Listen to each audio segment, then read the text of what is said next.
दिल्ली में चल रहे आंदोलन की गूंज अब महाराष्ट्र के गोंदिया जिले की सीमा से लगे देवरी तहसील तक पहुंच गई है।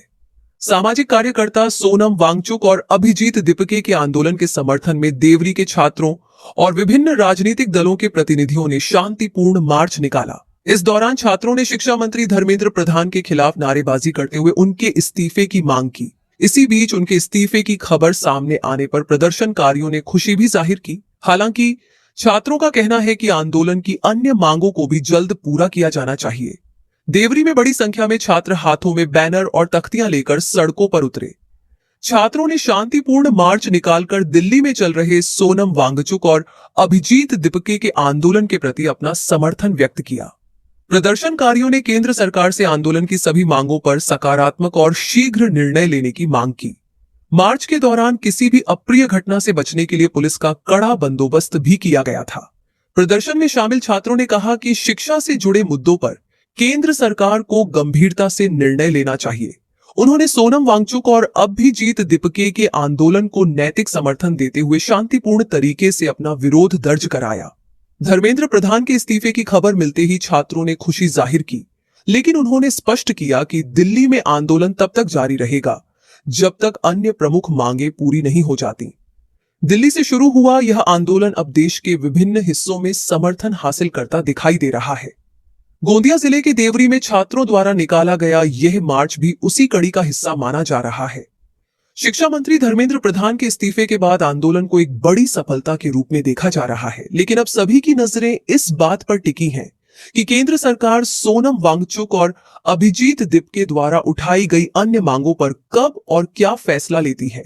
असं आंदोलन हे याच्याकरिता होतं की दिल्लीमध्ये 25 दिवसाच्या वर लोटून गेले की देशातले लाखो तरुण हे नीट पेपर लीक झाल्यामुळे देशातले शिक्षण मंत्री धर्मेंद्र प्रधान यांचा राजीनामा मागताहेत आणि ते राजीनामा मागण्यासाठी जेव्हा संसदेवर त्यांनी मोर्चा काढला, रस्त्यातच अडवून त्या युवकांना इतका बेदमपणे मारहाण केली आहे की अक्षरशः आम्हाला काय सांगावं नेमकं वाटत नाही। म्हणजे ही जी सरकार आहे देशामध्ये, हे सरकार दडपशाहीचे आहे का? त्या विद्यार्थ्यांना मारत असताना पाहून आम्हाला एकदा ब्रिटिशकालीन आठवण झाली, ज्या जनरल डायरनी ज्या पद्धतीने या देशातल्या लोकांना मारलं होतं त्या पद्धतीने हे सरकार आता विद्यार्थ्यांना मारत आहे।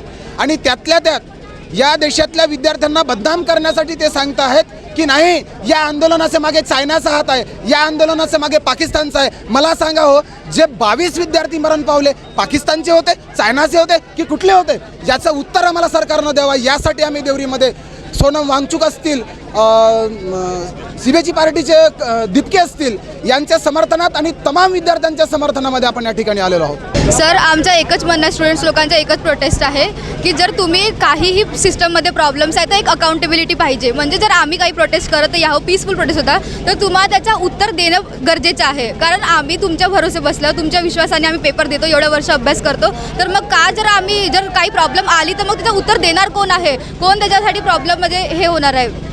ह्या आंदोलनाचा उद्देश एकच आहे की इतके दिवस झाले पेसफुली चालत होता हा प्रोटेक्शन, तरी पण पोलिसांनी मारहाण केले आणि जे पोलिसांनी मारहाण केले त्यांच्या इथं नेम प्लेट पण नव्हतं, तर सरकारला हाच सवाल आहे का त्यांनी इथं त्या पोलिसांना पाठवले कसे? त्याला अनुमती कशी का दिली बिना नेम प्लेटचे त्यांना मारहाण करायची? आणि एवढंच नाही तर त्या काठीमध्ये कील ठोकण्याची अनुमती कोणी दिली?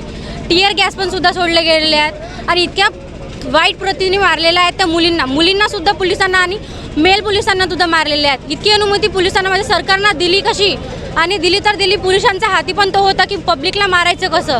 इतकं पेसफुली चाललेलं होतं। सोनम वांगचुक जी बसलेले होते तिथं आणि त्यांना असं गुंडाळून नेत आहे, हॉस्पिटलमध्ये नेतात म्हणला, त्यांनी स्वतः म्हटले का मला चांगला वाटायचा, तरी पण त्यांना ओरडून नेलेले आहेत। आहे मला की दिल्लीमध्ये जे जंतर मंतर चालू आहे त्याच्यामध्ये पोलीस मारहाण करत आहेत, लाठीचार्ज करत आहेत, तर तुम्हाला मुलं नाही आहेत का? मला फक्त तोच प्रश्न विचारायचा आहे, तुम्हाला मुलं नाही आहेत का? तुम्हाला इतर मुलं बाळं असतील ना, मग तुम्ही अशी का बरं करता? आणि हा हिंदुस्थान तुमच्या बापाचा नाही आहे, हा हिंदुस्थान आमचा आहे म्हणून देखील, आणि आम्हालाही माहिती आहे की तुमच्यावर प्रेशर असेल मारायचा, परंतु जर तुम्ही पोलीसवाले एकत्र झाले आणि स्टुडंट लोकांना साथ दिले तर असं होणार नाही।